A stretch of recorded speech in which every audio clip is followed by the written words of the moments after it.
So let me ask you a question. What do you do for a living?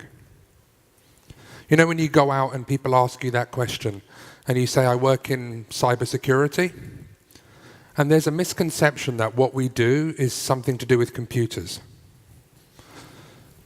I want to show you this because this was actually taken on the day of WannaCry.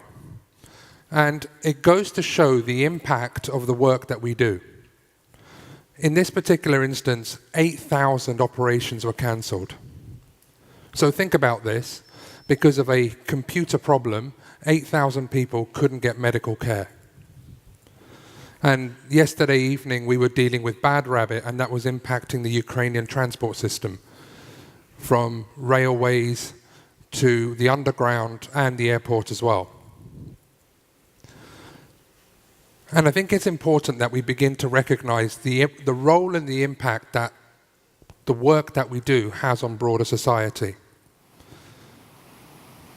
Now, a lot of this discussion about ransomware, I really wanted to kind of get under the skin of, because there's been a misconception about this issue of ransomware, because quite frankly, what we're now beginning to witness and what we're now beginning to see is this being used as a tool of destruction. To be honest, things have changed, because like last year, when we saw the Saudi Arabian infrastructure being impacted by Shamoon, it was fairly simple and fairly straightforward for us to be able to say, hey, you know what, this was a disruption campaign. But actually, what we're beginning to witness, and I think what WannaCry and NotPetya show us, is that we now have this opportunity, or really there's these campaigns of ransomware that are being used to cause widespread disruption. Now, can I just see, does anybody think WannaCry was a successful campaign? Anybody think it was successful? I want you to put this into perspective. WannaCry made about $150,000, or maybe 200,000, but it wasn't a lot. When you compare it with something like Crypto War, which infected the same number of computers, they made $325 million US. Now look at the difference. You have one ransomware campaign making hundreds of millions and another one making a lot less. And so let me ask you, was WannaCry a successful campaign? Right? If you compare it with other ransomware, the answer is no. But here's the other question I want to ask you. What was the purpose of this particular campaign? Was it to make money? Or was it to cause widespread disruption? Or was it to do a proof of concept? Or was it to impact the price of Bitcoin? Well, the truth is we don't know the answer. Right? That's the truth. But what I want to emphasize here is, as an industry, we spend as much time as we can focusing on, like, who did it. Right? We all know which countries are going to be blamed first, right? Fortunately, it's not Southeast Asia. Now they're coming over, into Eastern Europe and stuff. But the reality is that attribution is the first thing we focus on, and it's fairly easy to determine motivation. But we sit here, or every single person sits here, and we're all going to disagree on what the purpose of WannaCry was. I don't think this was ransomware, and I wanted to show you the reasons why, because when we obviously saw this impact on the Friday, we did everything we could to try to find a fix for it, right? We wanted to find the decryption keys. But immediately there was something there where we just didn't sit right with us, because this is the message that you get. And the message says, if you've been impacted by WannaCry, please send us an email. Or please contact us. Anyway, it wasn't an email. Now let me ask you, if you're creating ransomware to make money, do you think this is the most effective way to provide decryption keys? Like, you've got to have a help desk of thousands of people to be able to provide the free key, or to be able to provide the keys. And we kind of said, look, this doesn't make sense. And in fact, as we began to look at the code, what we realized was it wasn't, when you were communicating with the bad guys, there would be an identifier. So it would tell them who you are, what computer you are. But if you paid the ransom, that identifier wasn't included. Now, there's been a lot of debate and discussion that WannaCry was badly written, but I don't think it was, because on the 28 pages of analysis we did, they used really, really good, strong governance. I mean, their governance was better than most commercial applications that we see. So we kind of made this bold theory that we don't think this was ransomware, and what we are now seeing is the introduction of this concept of pseudo-ransomware. In other words, the purpose is to cause disruption, is to destroy systems. And Petya, or not Petya, was a lot simpler, because that was designed for speed and destruction.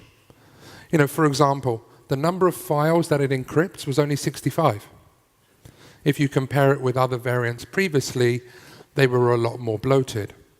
And in fact, everybody saw the attack on the Bank of Taiwan. What was interesting was when we analyzed the attack on Bank of Taiwan, they used ransomware as a smokescreen. So they installed a form of ransomware to destroy computers while they were stealing money through the back door. The question that everybody keeps asking over the last 12 hours was, this new Bad Rabbit ransomware, was it ransomware or was it cause for destruction? The truth is we don't know. But I wanted to kind of stress this here, which is, like, we're really, really quick to try to determine what the purpose was. And I think the last 6 months has shown us that it's not so simple. And of course, this was the Hermes ransomware that was used in Taiwan. So I wanted to kind of stress here, because we've talked about this as a concept for a couple of years, but we were warned as an industry. Now, this is actually a piece of research that was done by F-Secure, but it goes to show how this can be used as a potential vehicle by criminals. So Christine is actually a researcher, and Christine is having a discussion with the developer of the ransomware variant. Now, it's amazing, because cybercrime is the only industry or the only crime that gives you a free help desk. But that's what we have. So Christine asks the question, and she says, why is the ransom so low? And the developer replies that we've been paid by another company to install ransomware on one of their competitors. In other words, it's being used as a tool to go out for widespread destruction and disruption. And it's being done by a commercial organization. Now, I don't know if this is true, and I don't think any of us will ever be able to get confirmation of that. But it shows you that actually cyber threats and techniques can be used for widespread destruction.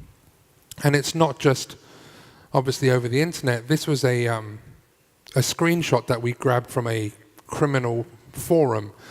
And in this instance, somebody's putting their hands up and saying, I'm willing to go into any company with a USB stick of ransomware and install that in your network for payment.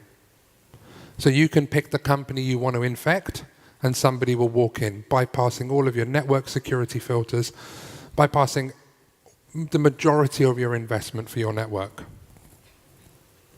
But it's not just ransomware. This was actually taken from America's Card Room, which is an online gaming or gambling site. And they got hit by ransomware 3 times. The result was they had to cancel all of the tournaments. They had to refund all of their players. And when the CEO asked, why are you doing this? Why don't you get a real job? The criminal responded, this is my real job. I'm being paid by somebody else to attack you.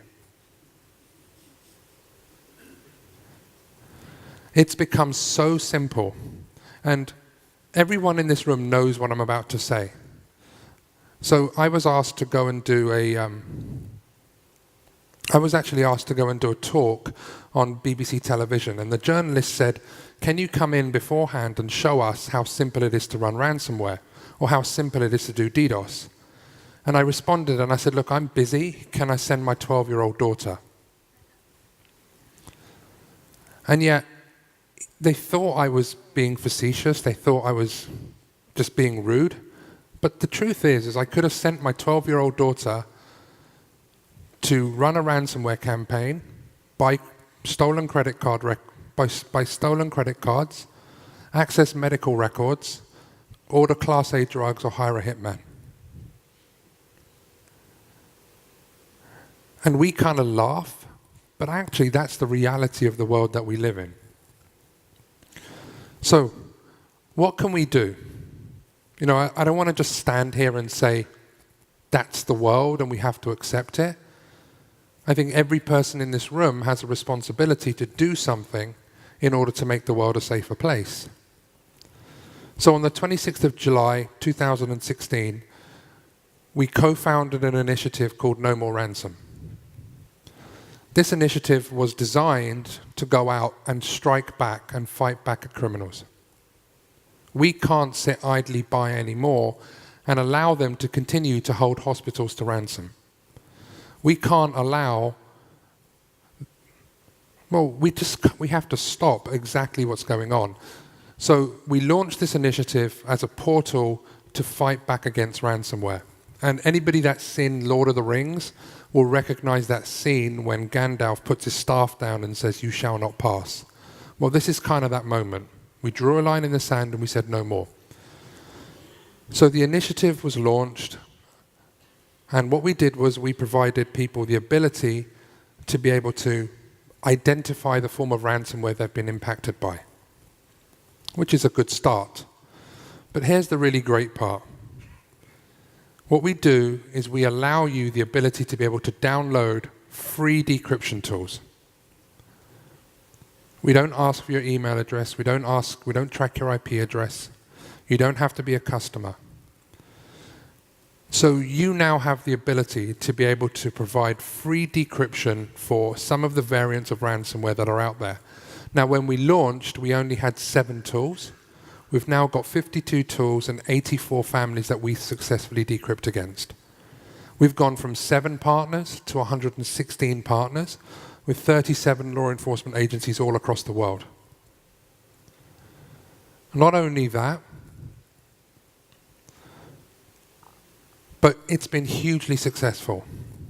When we launched initially, I was asked to find a hosting provider. They said, how many people do you expect to access the site? And I said, well, about 12,000 hits a day. On day 1, we had 2.7 million hits on the site. I almost caused a DDoS against our own service, which I realize isn't a good start. But not only that, we've managed to successfully decrypt 29,000 computers, which has prevented $9 million going into the hands of criminals. And all of that's been done free of charge. So when I talk about us standing up and doing more, this is one of those examples. Now, what I would say, not everybody's been happy with the website. I think it's fair to say last year when we spoke at reInvent, which was the AWS conference who are hosting the site, this is one of the most targeted websites out there. What we ended up doing, which we didn't realize, was we actually created a honeypot. And in 16 hours, and this is just a 16-hour snapshot, we've actually got individuals doing everything they can to take the site out. In fact, the IP address that generated the most number of errors generated 615,449 security events in 16 hours. And the other scary part, that IP address is actually 3 miles from my house. Don't tell my wife.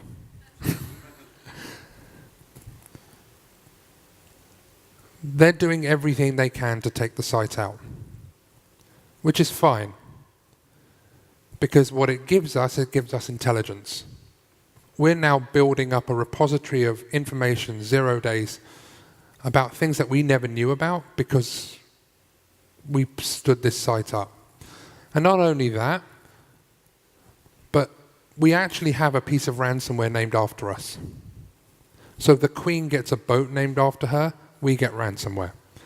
And so when your files get encrypted, what you'll find is it modifies the extension of the file. So if it's CV or resume.doc, it'll be resume.locky. Right? So it tells us that the file's been encrypted. Well, we actually identified a variant which had the no more ransom extension. So we're really quite proud of that. I think it just shows the type of people we are, though. Now, many of you have seen this picture before. This is not ours, and we got permission to use it. But I put it up here for a reason. Now, it's kind of funny, don't you think? When my mop or my toaster or my dustbin holds me to ransom. I found that funny. But let me ask you, what does our future look like? Like, seriously, what does our future look like? I mean, every single person here saw the research that was done by MedSec, which showed vulnerabilities in cardiac equipment, didn't you? You've heard presentations where people have stood up and said, I managed to hack an insulin pump. And maybe they've even got their, a Bluetooth device up to say, do we have any people with these insulin pumps that are vulnerable here in the audience? Last year, my team published research on how we can install ransomware into cars. The in-vehicle infotainment system is vulnerable. And by the way, it's still being sold today. So we know that this is happening. We know that these devices and systems are vulnerable. But does anybody genuinely feel that the influx of new IoT devices are coming out as safe and secure? Do we feel as though the vulnerabilities that we're identifying are being addressed? Because if you do, that's great. But I think you'll be in a minority in this room. And the reason that I bring this up is because that joke could well be our future. Now, we could well live in a world in which when you get in your car in the morning, somebody wants payment before you can move. And I don't know about you, but that's not a future that I necessarily want. So there's 2 lessons that I want you to take away from this talk. The first one, if you live next to me or any of my researchers, don't lend us any of your equipment. This is actually a screenshot from the next door neighbor of my lead researcher. When we were doing car hacking, he actually borrowed his neighbor's car. So number 1, don't lend us your vehicle. But number 2, just ask yourself, is that the future that I want? And if the answer to that is no, then you've got to ask, what am I doing that's actually going to create a safer world? If you want to get involved with No More Ransom, it's an open forum. You're welcome to join. If you've identified decryption keys of ransomware variants, we've actually created a free framework that you can use. Right? We don't charge you for it. Feel free to use it. But we have to stand up and we have to do more because, quite frankly, that's the future that I don't necessarily want. Thank you.